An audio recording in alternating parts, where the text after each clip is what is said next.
to ESC TV. It's my pleasure today to talk with Professor Leclercq about novelties in CRT.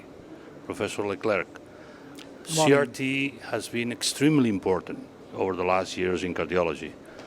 What are the novelties that CRT is offering today to our patients? Do we have any new information on technology? Yes, we have very important information during this meeting because the more CRT trial was presented, and it was a comparison of new leads, the quadrupolar leads, versus the conventional lead, bipolar leads. And the results were very impressive, with a decrease of 40% in favor to quadrupolar lead for peri and postoperative complication, mainly related to intraoperative complication. So I think that the message now is that quadrupolar lead becomes more the standard for the LV lead. We have been discussing a lot over the last years about the best place and the best way to implant the CRT leads. Do we have any important news about the way we perform the implant? Yes, when we do CRT, we have to implant a right ventricular lead and a left ventricular lead.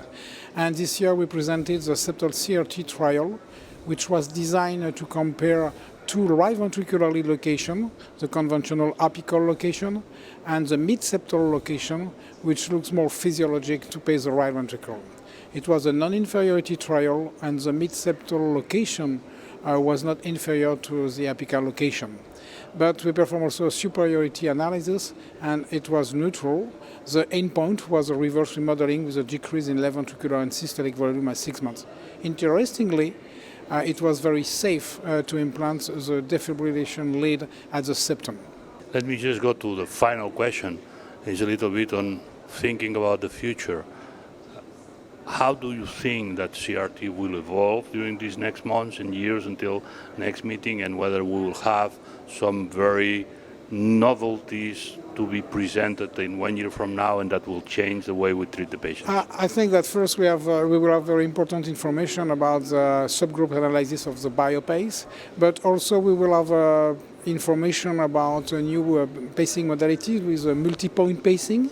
And some studies are ongoing about this topic. Always I will have also new information about new algorithm to avoid to pace the right ventricle systematically and to pace only the left ventricle. So I think next year we'll have a very, very exciting session about this topic. Thank you very much, Professor Leclercq. It has been a pleasure to talk to you about novelties in CRT, and we hope next year we'll have also the occasion to continue speaking about real novelties in the field. Thank you. Thank you.